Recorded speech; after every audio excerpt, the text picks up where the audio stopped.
before the general election in Great Britain. And according to this letter, the letter contained orders to engage in like rebellious activities in Great Britain, and it was written from Soviet Union communists to communists in Great Britain, basically. And as a result, there was a huge scandal. It was just 4 days before the general election. Conservatives decisively won the election, but Zinoviev said that he basically had absolutely nothing to do with this letter and basically denied his authorship. There was, same year, there was an investigation run by the cabinet committee that concluded that the letter was authentic. And relatively recently, in 1999, there was another investigation run by the chief historian of the Foreign and Commonwealth Office that actually concluded that it's impossible to say whether Zinoviev wrote the letter or not. All right, another example. So the authorship of And Quiet Flows the Don. So it's written by Mikhail Sholokhov. Sholokhov was born in 1905. He's a very famous Russian writer, also Nobel Prize winner in literature in 1965. Apparently, according to him, he started working on And Quiet Flows the Don in 1925, and the first 4 volumes were published in. So the first one was published in January 1928, second January 1929, and then 32 and 40. But there are many people, actually, even in Soviet Union, who believe that something is fishy about this actually writing. First of all, that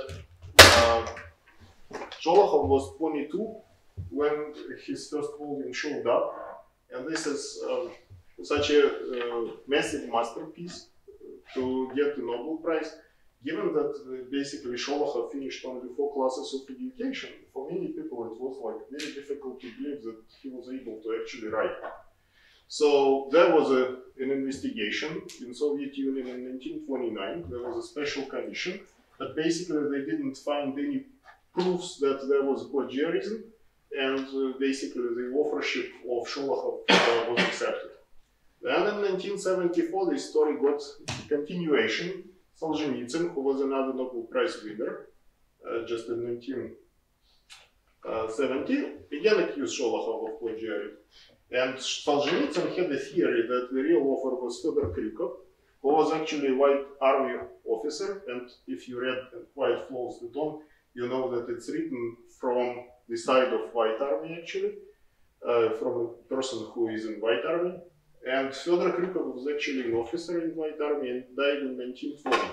The surprising connection between Fyodor Krykov, and he was also actually a pretty famous Russian writer, was that he knew very well the father-in-law of Sholokhov. And there are many rumors and speculations I read about, so I will not replicate all of them, okay? Maybe one. Okay, so according to the legend, I don't know is it true or not, but several sources say that Sholokhov went to propose to the younger daughter of his future father-in-law. And when he left, apparently, there was an agreement that he will marry another girl, basically, her sister. So he basically went there to marry one girl and ended up marrying another one. And so it was like there were many, like including Solzhenitsyn, many people who basically discussed this. And but anyway, so there were investigations according to check whether Sholokhov was actually the true author of Quiet Flows the Don, but none of these investigations led to convincing decision, basically, whether he wrote it or he didn't. Basically, so it's also unknown. What I'm trying to lead you to is that, well, it would be helpful to analyze the style of writing, right, to decide who is actually the true author. All right, another example. Chronology of Plato's dialogue. So Plato is a very famous Greek philosopher, was born in Athens. He is famous, first of all, probably because he was a student of Socrates. And most of the information available to us about Socrates nowadays comes from Plato's dialogues that Plato wrote. Also, he's famous because he's a teacher of Aristotle.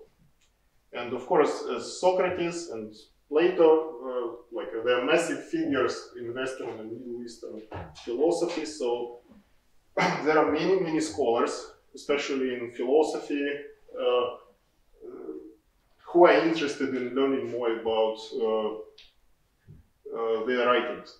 And it is believed, nobody knows for sure, because it was, as you can see, very long time ago, but it is believed that Plato offered 35 dialogues and 13 letters. Why are they called dialogues? Because typically there is some discussion between several people. Two, three people, or very often times Socrates is one of the people who are involved in these dialogues, and this is basically why we have this information about his teacher. But authenticity of many dialogues and letters is still in question, and there are many reasons for that. And actually, all these reasons are serious. So, first of all, sometimes styles can be just similar, right? And people, it's just difficult to conclude because people write in a similar way. Second reason, students in ancient Greece had regular assignments, especially those who were practicing literature and philosophical assignments, okay, who got proper training. They were regularly assigned, apparently, to mimic styles of some famous philosophers. So, for example, Homer could be write an essay like Plato would write. So the person basically would try best, right, to write exactly the same as Plato would write.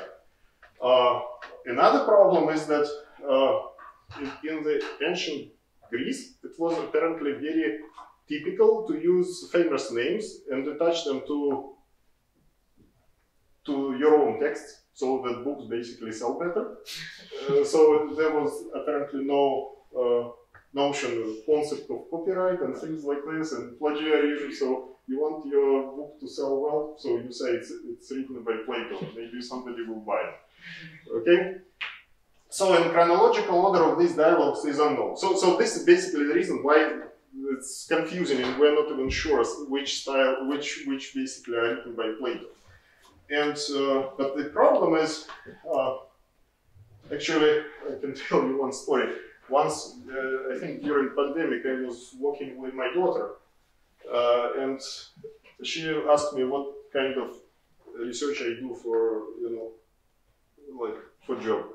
And I thought I should tell her some interesting story. And so I started telling her about Plato, about philosophers. She asked who are the philosophers, so I tried to explain.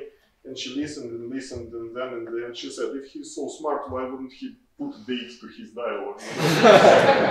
So, apparently there was no tradition to do that. And that was one reason. Another reason was that apparently sometimes philosophers would come back to their dialogues and, oh, okay, I changed my mind. And they would change something and, so sometimes dialogues were written over an extended period of time. Alright, so stylometry is the area of linguistics that deals with quantitative analysis of writing style. And sentences naturally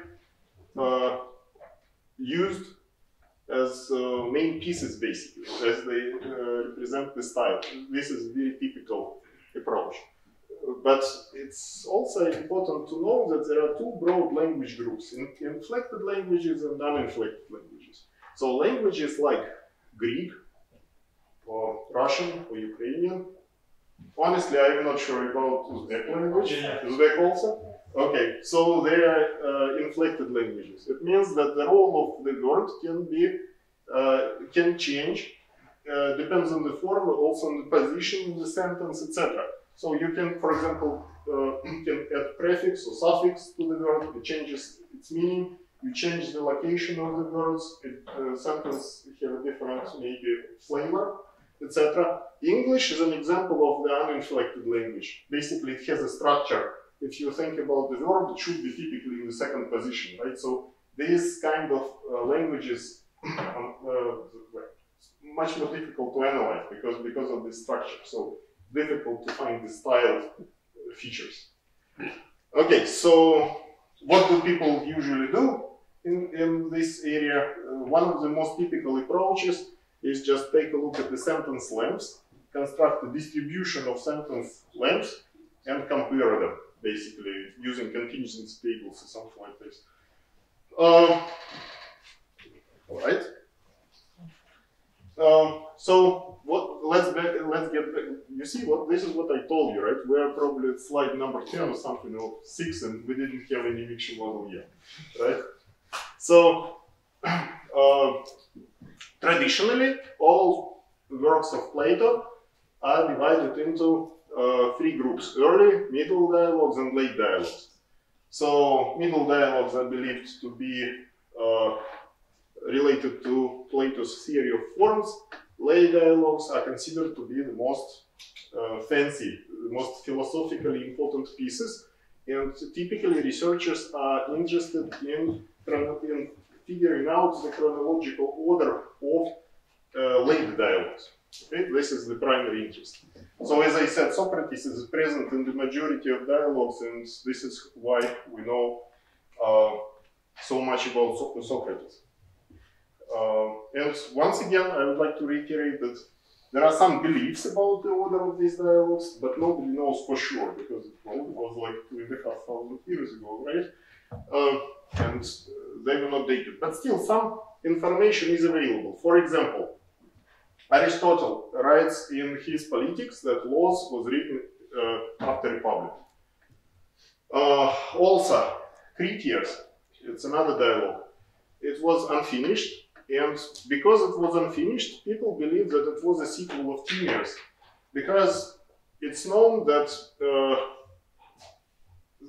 these dialogues are written, like basically they share the main topic and the same characters. And the topic is the war between Athens and Atlantis.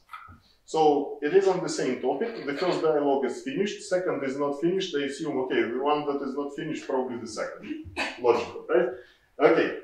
Politicus and Sophist, they also share main characters and topic. It's a discussion between 3 people, statements, sophist, and philosopher. Some people believe that because of this there should be the third dialogue in this group, but it's, well, nobody knows whether it ever existed. Okay, and Laws is believed to be the late dialogue, and many people also think that this is actually the very last dialogue of Plato. Because first of all, it was unfinished, so literally it interrupted in the middle of the sentence, and also it was unrevised. So apparently philosophers would clean everything, you know, I don't know, check grammar, etc. Okay, but it was an unrevised dialogue. So this is why many people believe that the Laws is the very last dialogue. So there is a general consensus among researchers that these dialogues, Critias, Sophist, Politicus, Timaeus, and Philebus, and Laws are all late dialogues. Excuse me. And this is why they focus primarily on these dialogues. Because, again, once again, the late dialogues are of the biggest interest. So, why do we include Republic? Well, many people include Republic because it is believed that Republic is the dialogue from the middle group. So basically, many people would like to include Republic because it's like a relatively early dialogue from the middle group, and they believe that Laws is the last dialogue, right? So they basically put edges to the interval, and then they try to sort the other dialogues in between, based on some statistics. All right. So literature. So now I think I will convince you that this is a big deal. So the first attempts, at least what I found, they date 1897. Okay, and this is the proposed order in that paper. So Republic first, then Sophist, Politicus, Philebus, Timaeus, Critias, and Laws is the last one. Then, by no means I am trying to provide the complete list. Okay. There are books written on the papers, okay, apparently, that investigate which one is the first, which one is the second, etc. So there is a huge amount of literature devoted to this topic. So somebody thought, okay, public Timaeus Critias, didn't even consider anything else. Some people say, okay, look here, Timaeus Critias, Philippus is in different location, right? Some people think it's right before the laws. Some people think it's like somewhere in the middle. Here, Republic Sophist, right? Politicus Philippus again, so these are the same.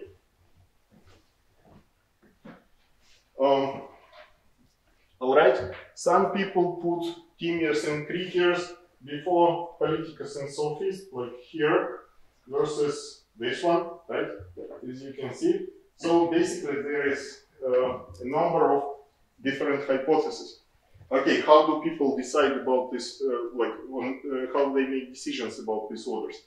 The most typical approach is known as literary criticism. So basically, I would say this is by far the most popular approach, and this is a very subjective approach, but people basically analyze the style, the context, and I read several papers on this topic, typically uses to something. I think Plato would never say this and that, because in the Republic he says this and this. It would be not logical for him to conclude this because of something. And then there is a counter opinion in the next paper saying, I completely disagree.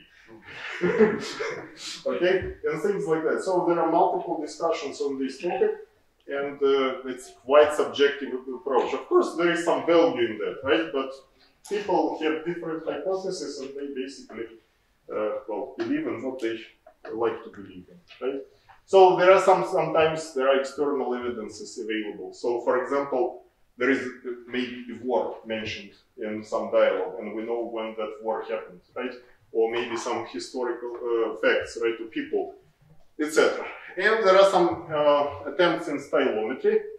These are quite simplistic approaches, at least for now. I saw a paper that tried to use principal component analysis. Sometimes people focus this. Actually, there is a book about, I think it was, I don't remember, 5 or maybe 5. So basically there are 5 syllables connected from each sentence in these dialogues, and basically they consider whether these, basically pronunciations of these syllables, like long or short pronunciation. But this is just 5 syllables in each sentence. Alright, let's try to summarize the literature consensus. So first of all, everybody believes that Republic is the first dialogue out of these 7 dialogues we are going to consider. So it is even believed like that it's written around 380. So Plato was about 48 years old then, if that's true. And it is believed that Laws is the last dialogue. I told you already why. But also Laws is written after the victory of Syracusans over Locrians. And we know when it happened. So we're not sure if that's the last dialogue, but it's known that Plato was at least 72 years old. So clearly it's written after the Republic. Okay. It is also believed that Timaeus is written after, it is immediately followed by Critias.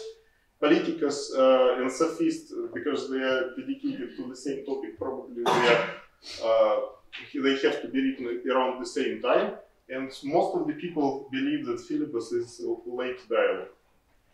Still, there is considerable disagreement on how to put pairs of Politicus Sophist and Timaeus Critias. So here are the objectives of our study. So first of all, this is probably the easiest approach. We will assume that Republic is the first one, Laws is the last one, and we will try to basically find the most plausible chronological order of the other dialogues in between these two. Then, because we don't have too many dialogues, maybe we can investigate the possibility of checking whether the Republic and Laws are even the first and the last. Maybe they are not. Also, it would be interesting actually to take a look at to find groups of dialogues that were written around the same time and where we cannot make a conclusive statement, right? Where we cannot say, okay, this one is written before the other. It would be reasonable to say, like, we will use the model for that, right?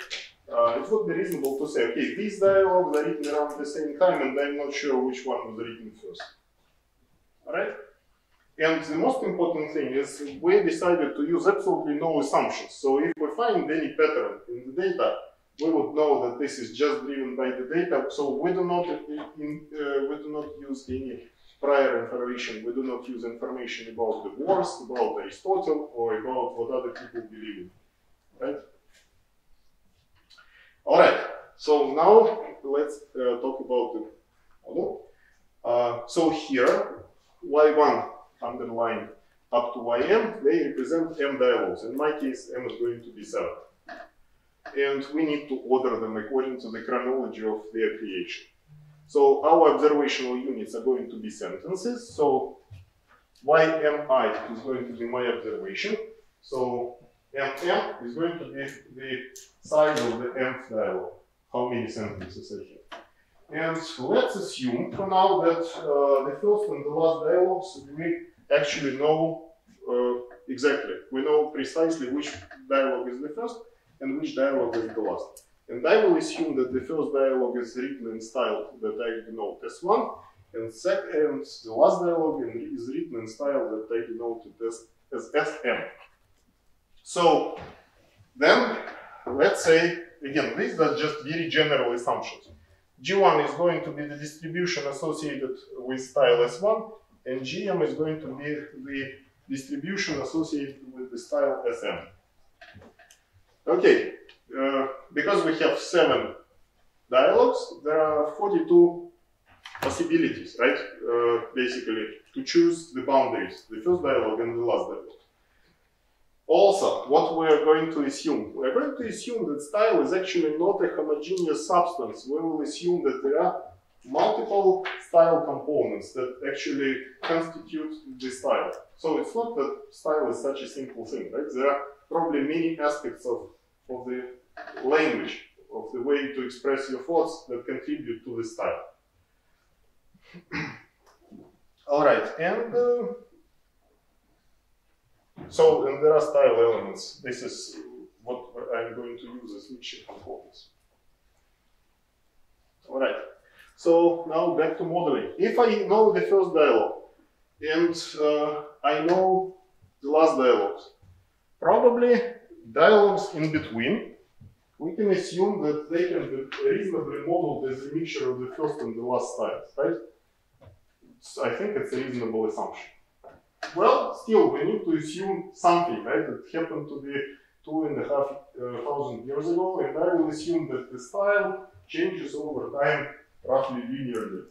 Okay? Why can I assume that? Well, we know that the Republic, if the Republic was written when Plato was 48, and Laws was written when Plato was at least 72, right? It's, I think, a reasonable assumption that his style didn't change dramatically, like, I don't know, like a parabola or something like this, right? So hopefully this assumption is reasonable, but at least he was an established philosopher for sure by that time. So this is what will be basically assumed here. And as I said, the dialogues in the middle, we have style S1, Sm. All dialogues in the middle are going to be modeled as a mixture of these two styles. And each style itself actually is going to be modeled as a mixture, where mixture will have components, and each component will represent the style element that I mentioned already. So it's going to be some mixture of mixtures, basically.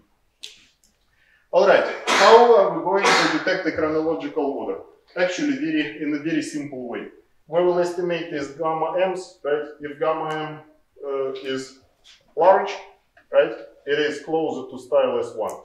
If it's small, it is closer to style Sm, basically. If 1 minus gamma m will be larger, then we're choosing the other one. So basically, we will estimate these gammas associated with each dialogue, and based on these gammas, we will say which dialogue was second, third, fourth, fifth, etc. Make sense? So,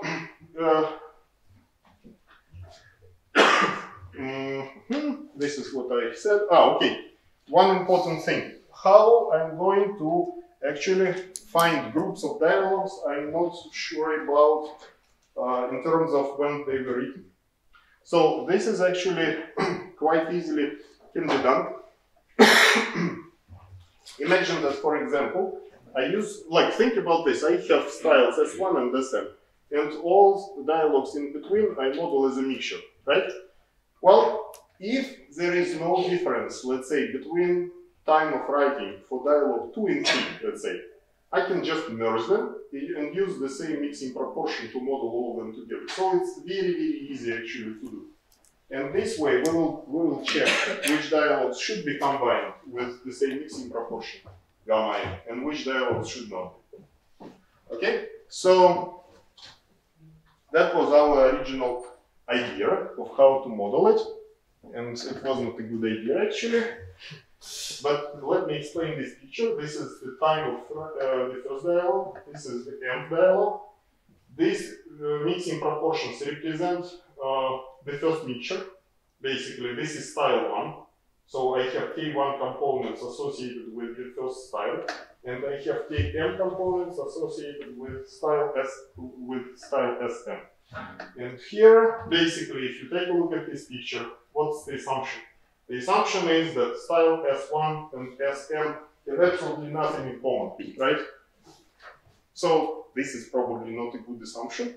So we thought about what can be done, and we thought that what is future? Future probably is some kind of projection of the past, right? Some function of the past, and plus something new that happened maybe after that. Okay, so that was another idea.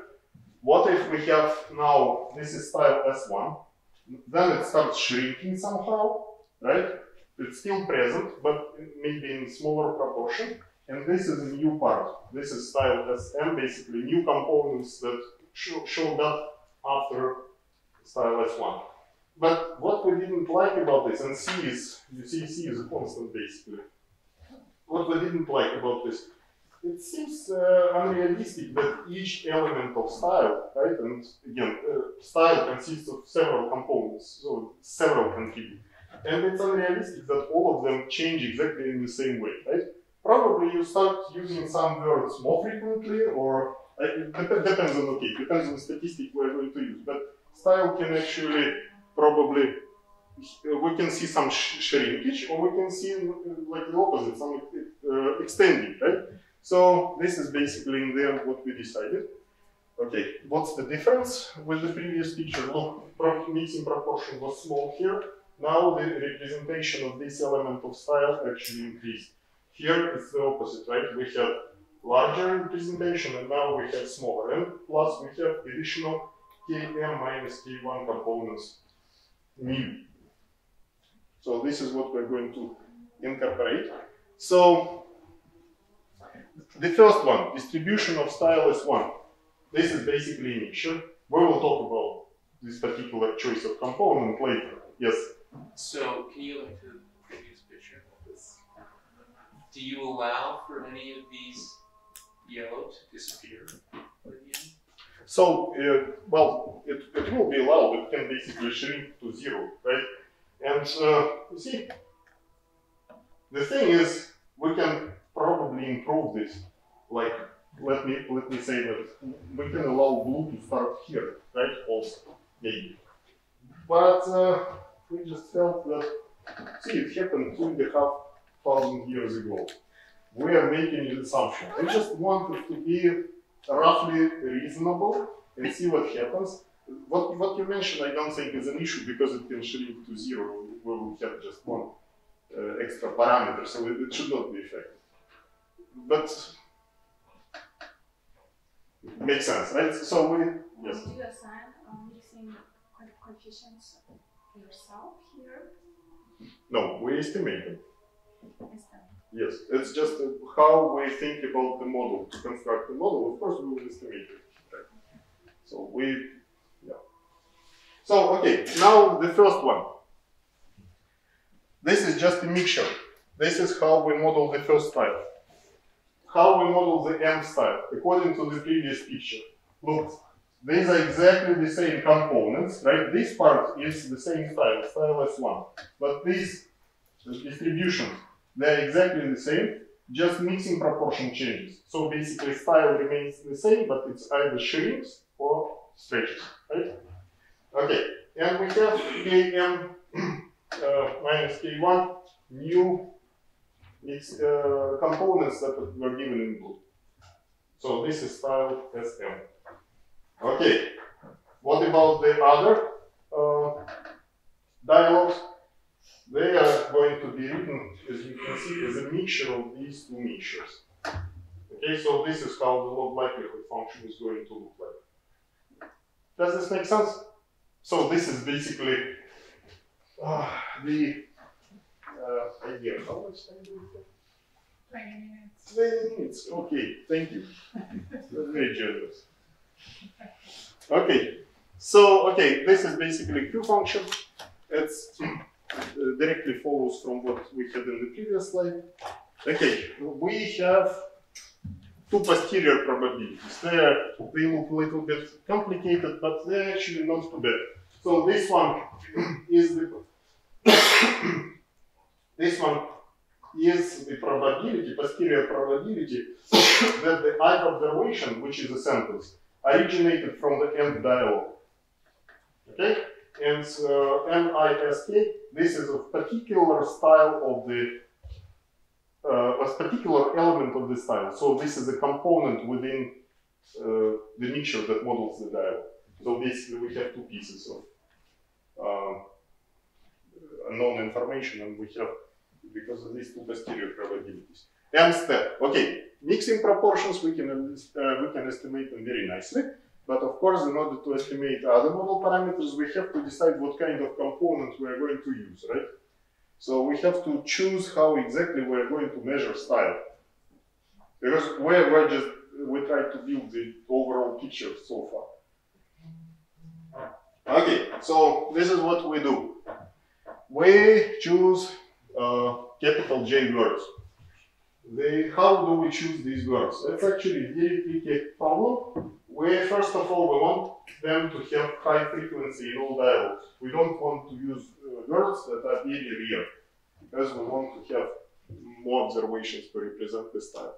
Also, we don't want words that have a tendency either to start or end sentences, because they are non-informative for us. We want actually to use words that can happen to be anywhere, and preferably such words that people have difficulty to control. Okay? We don't want to use words like Socrates, for example, because if, for example, a dialogue is about Socrates, Socrates will appear there multiple times.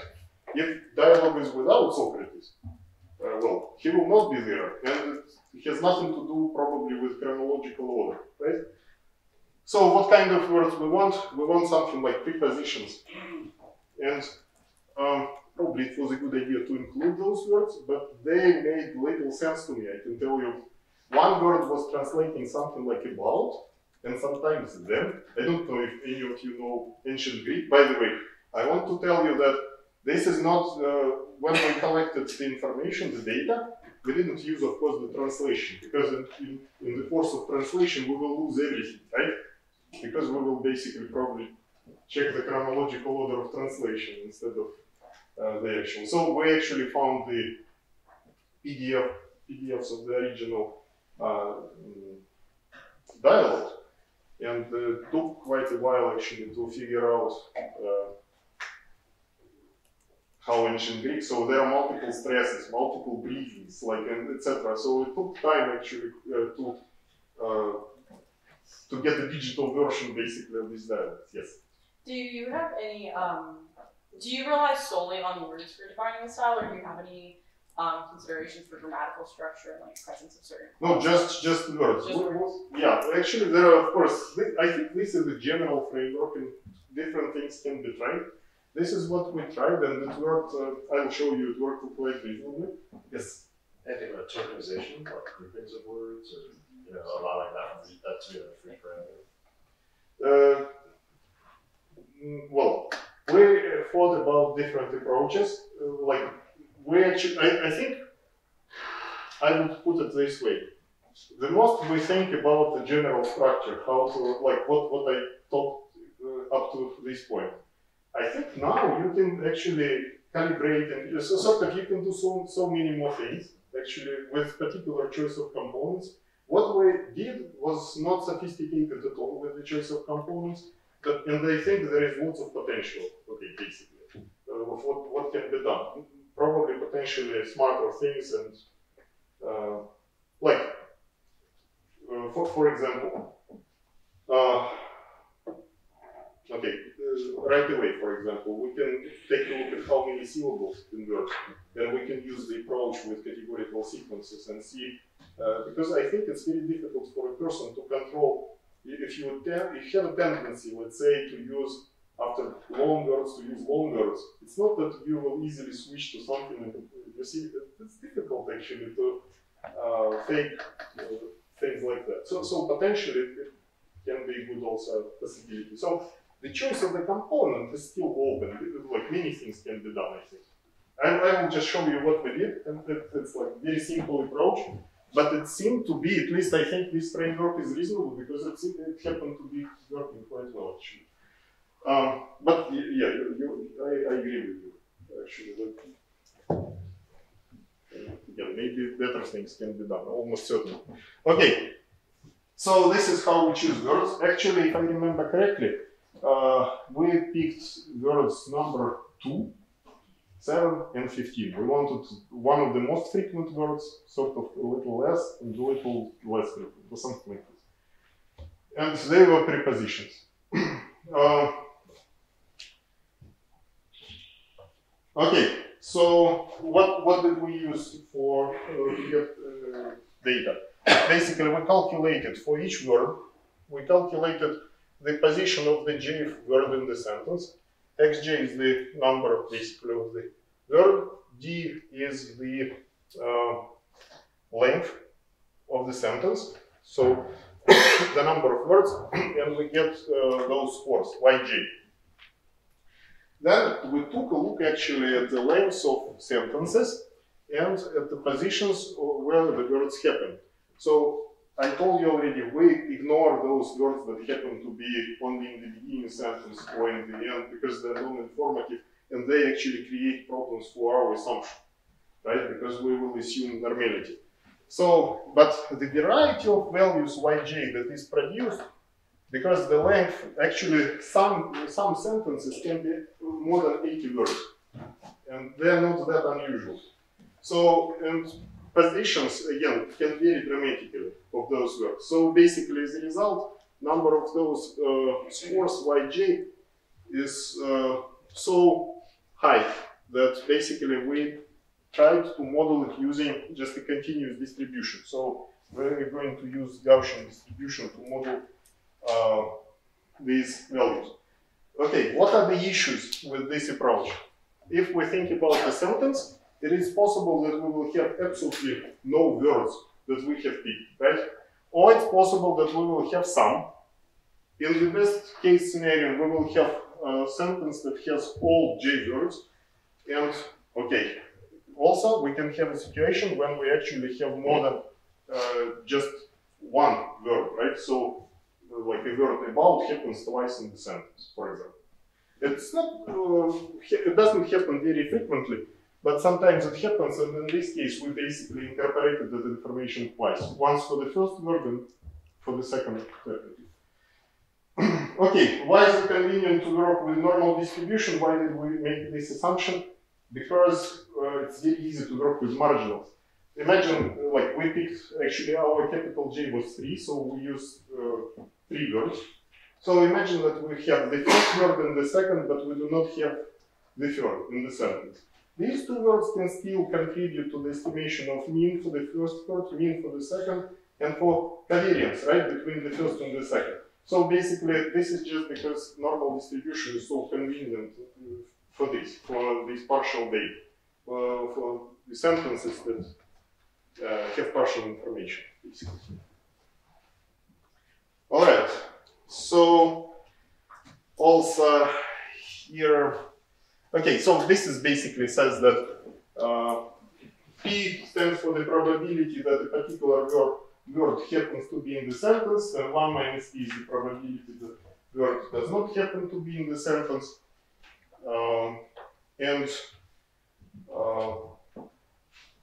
Well, if we have, for example, if we want to take a look at the situation when absolutely no words, the first, the second, and the third words happen to be in the sentence, it's going to be 1 minus P1 times 1 minus P2 times 1 minus P3, basically.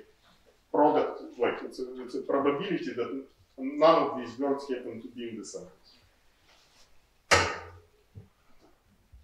Okay, so now back to EM algorithm. The interesting thing is that actually we found a closed form expression for means. It looks like this, and A's are the matrices that basically take care of picking particular coordinates from covariance matrices and mean vectors, depending on which words are present in the sentence, right? So basically, if all three words are present in the sentence, right, we want the full covariance matrix, because, right, and we want the full mean vector. If, for example, only like 2 words are present, then this matrix will include some zeros, so to drop those some of the correlation, some of the covariances. So, well, this is what can be used to estimate the mean vectors for the first K1 components. This is for the new style K1 to Km. Also, closed form is available, but covariance matrices we were not able to estimate analytically. But fortunately, covariance matrices are like it's just a trivial data, right? So it's not easy to estimate numerator. Also, probabilities of words being present in the sentences, they are also available in the closed form. So basically, now we can see the results. Actually, I will show you. Do you have like 5 minutes? Yeah. Okay, thank you. So these are the results without absolutely any assumptions, right? I do not even assume here which dialogue is the first, which dialogue is the last. So basically, the result that is the best. Republic is the first, and Loz is the last. So we were very happy to see it because, like, well, there are even 42 possibilities, right? Which dialogue is the first, which one is the second, the last. Then, if you take a look, Sophist and Politicus, Iners and Critias, they come exactly in the groups how they were originally thought to be. Even, I don't remember which one, Critias, right, was the sequel of Timius, I think, right? Critias was the sequel. So basically, they even coming in this order. So the only issue is that Philebus is between Sophist and Politicus. But when we try to merge those dialogues, right, to see which are written around the same time, we can see that Sophist and Philebus, they're written around the same time. We cannot provide a conclusive decision about which one is written first, which one is written second. And that's it. We cannot merge any other dialogues after this. So this is the second best solution. You can see again Republic, Loz, Sophist, right? Politicus, Philebus is here, Timius, Critias. These are merging results. So actually, if we start with this, we merge these both. But the IC, as you can see, is 1,000 actually points higher. But still, even this solution, I think, is meaningful. If we continue, this is solution number 3. So you can see that these two dialogues that actually come as a group, they jump over like after the loss, right? They are now after the loss. So even this, I think, is reasonable because these two dialogues apparently are so similarly written that they even, if they switch with the loss, they switch together, right? Etc. So basically, we can continue. Now, let's take a look at our plot, basically, and see where these dialogues are located and why we have this picture. Okay, looks at why Sophist and Philebus are indistinguishable because they are so close to each other, right? Basically, this is why. Alright, so this is the solution. And if we want to take a look at the mean profile, at the words, this is the middle of the sentence, this is the beginning of the sentence. So these are the scores, basically, the scores we use, and means of those scores. This is beginning, middle of the sentence, and end of the sentence. Black lines, 1, 2, 3. 1, 2, 3 are the words. Black lines represent the 5 components of the style S1, original style. And red dashed lines represent 2 new components that are added to the style in which the 7th dialogue is written. Okay? So these are, if you, did I mention this? Yeah, it's, I think here. If you take a look, 5 components in the original style and 7 components, including these 5 in the style of the last style, right? So now, if we take a look at these words, where do they happen? And okay, so actually you will not find like very similar black lines, black segments that behave like very similarly. If you take a look at red, clearly this red line and this red line, they behave very similarly, right? But there is considerable distinction between the behavior and the third word, right? So basically these components, it seems like that, excuse me, what has changed is how the third word was used in the later style, in the style of the 7th dialogue. Okay, here for this red one, also these are similar, but here there is considerable distinction, right? Also, so it seems like the third word is especially important in this particular situation. And okay, so conclusions, the results. We're like pretty happy with the results because once again we provided 0 information to basically try to get something, and it matches like very nicely, I think, to what it is believed. The only difference that concerned us that many people actually think that Philebus should be the late dialogue, like written right before the Laws. So, but still, Republic is the first, Laws is likely to be the last dialogues, Critias is the sequel of Timaeus, exactly as people believe, Politicus is the sequel of Sophist, this is what all people also believe. About the relative position of Sophist Politicus and Timaeus Critias peers. Basically, our model supports the hypothesis that Sophist and Politicus are written before the other two. And then we took a look at Philebus. We thought maybe we missed something, and we started looking like the position of Philebus, etc. And we found the paper actually by Waterfield that says the place of Philebus in Plato's dialogues. So you can imagine how many literature is on this topic. It's like there is a paper on where the one dialogue is located. And the author specifically says that Republic and Philebus, they both discussed exactly the same concept of pleasure. And this is why basically the authors claim that Philebus should be written right immediately after Republic, but no later than Politicus. And if we take a look actually, this agrees quite well with what we get, right? Politicus is written after Philebus. So, well, I think this is it. Thank you. Are there any other questions? Yes. Is it like reasonable to assume that they were all written one after another, or like is it possible that there was overlap? But very possible. Yes, but very assumed. Yeah, but completely possible.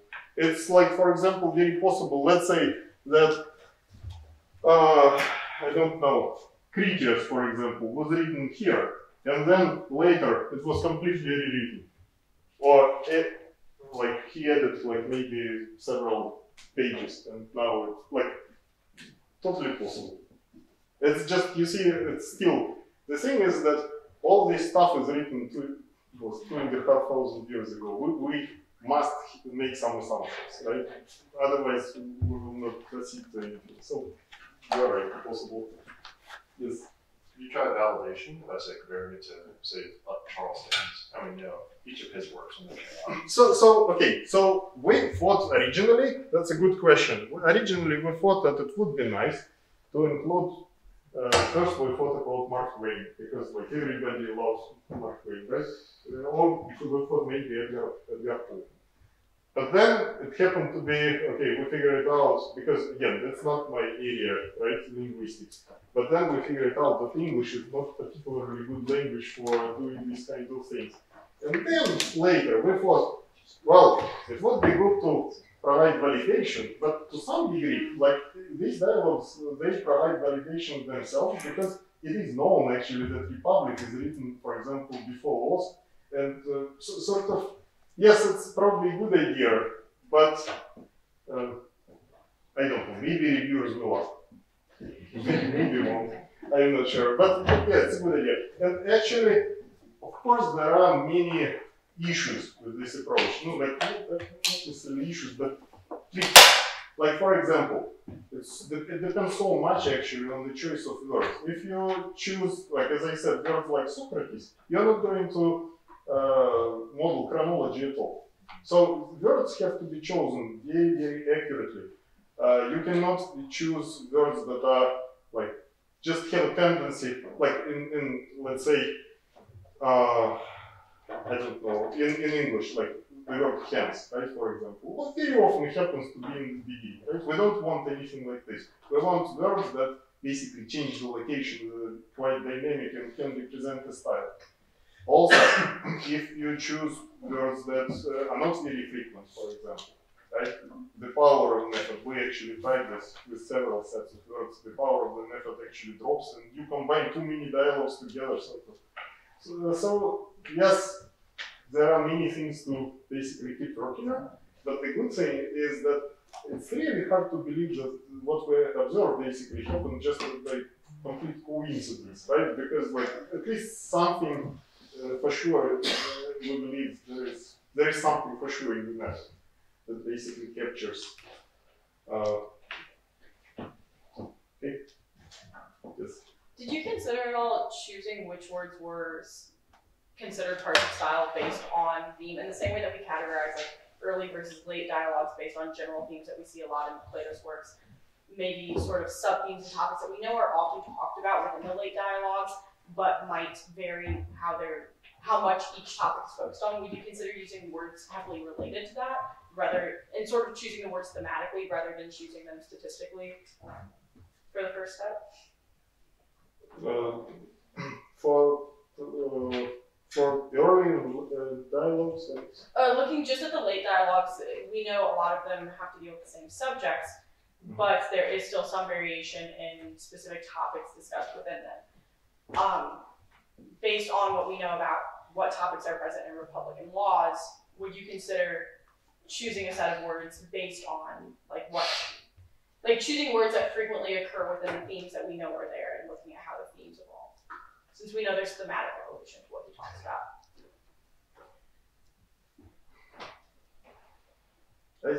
Well. Keywords? Yeah, keywords in a sense, because we. Yeah, but keywords, they would probably be like very likely to be nouns or something like this, right? Yes. Probably. And well, our observation was that actually, like, it is really good to use words that probably a person has difficulties to control, sort of where to put, and that are not very much topic contributors, right? So yes, we can probably pick some nouns, right, based on the topic of these dialogues. But again, it's I'm not sure. Is there any guarantee that Plato was writing about? It's not that all these 7 dialogues are written about the same topic. Yeah, they are actually different. And I presented this talk like maybe a year ago, and I was also asked about analyzing like all 30-something dialogues.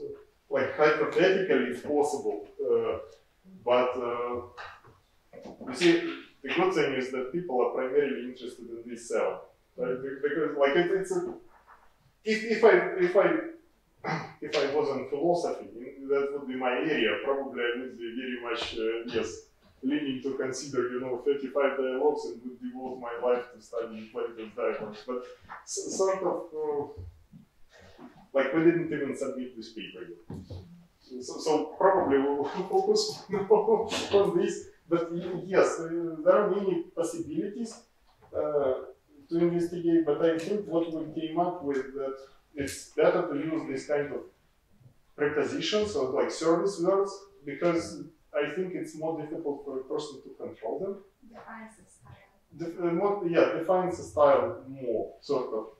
Yes. Couldn't you argue though that style would be more defined by words that they can control because that shows like how that individual's personality is reflected in the writing? If it's difficult to control where a word is placed within a sentence, then that's something that's going to be more common among different people. And this may play more into like an authorship question than an ordering question, but an individual style could be more reflected in words they can control.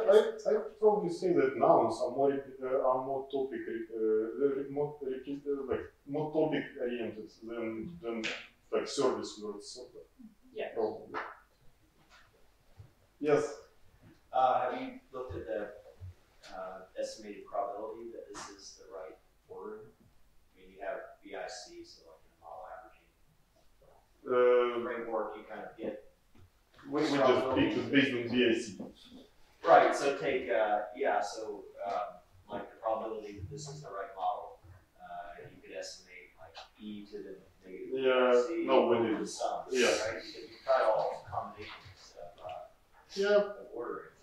So I wonder if this was the best model, right? But it'd be interesting to know if this how much is that? 80% or But actually, that's a good idea. But if we take a look at those four models, right, there is lots of agreement actually between the results. So I think it will be like, I would guess that the percentage, like probability, will be good enough. Yeah, because those solutions, the top four, I think I showed, right, they were like actually very consistent. Yes. I'm wondering, so I guess because Greek is, or ancient Greek is strongly based, if you could look at like where the word position is for a certain case now, like if you like, I'm assuming that sentences have to have a subject in Greek, like look at an instance of a word. Would the distance in the beginning have any else, like any stylistic indication as well? Yes, well, there are many methods again. Like I see, for example, in a paper in stylometry where people considered like bivariate normal distributions, and they modeled the position of the word from the beginning and at the same time position of the word from the end of the sentence, sort of trying to capture it from both sides. Like I think there are so many things that can be done. Yeah, and probably what you mentioned also. Yes. Thank you for the talk. So, your model's main contribution here to philosophy is this ordering, but given that you make this assumption that the evolution of language is linear, do you think that there's a potential contribution in estimating the year that these were written? Since you have a rough starting and rough ending. So again, you see, like one assumption is monotonicity, another assumption is linearity. If we assume that literally that this is linear, you can of course, you know where this happens, you know where this happens, you can estimate the year, right? But sort of we didn't go into this area because like linearity, we still think it's like a little bit maybe a strong assumption. I wonder if that would provide any validation too. I don't know how much historical evidence. Yeah, maybe actually, maybe it's a good idea to take a look, like when our model estimates, you mean, right, or like, these dialogues are written and try to find some external evidence. Right, and like, would there be a reason that you might prolong? Yeah, that's probably a good idea. Yeah. But the thing, we didn't try to put specific years because we thought, okay, it's linear.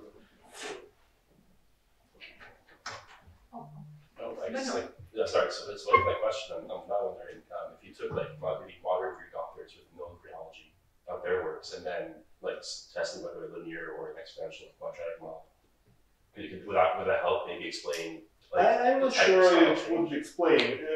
Like again, so maybe not. Like what I really liked about these late dialogues and why we didn't want to go into earlier dialogues, because again, I'm not an expert in linguistics, but I assume that the style changes much more when the person is, let's say, young than middle-aged, right? When Plato is 48, like, well, basically he is an established philosopher. And, well, I'm 37, I'm an established philosopher, I guess.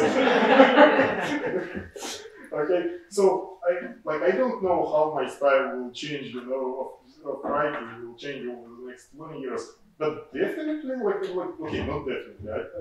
I think it's very high chance that not as dramatically as it changed, you know, in the last 20 years. But yes, you see, there are so many questions to ask and you know, answers to give. So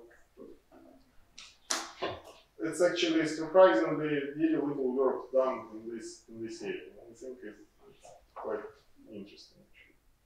But again, my point was like why I wanted to conclude with this one, because I thought it's like less mixture modeling in some sense, but at the same time gives more, I don't know. Like you can see that mixture modeling is not only basically necessarily like 3 formulas that you iterate, right? Something like this. There are also things to think about.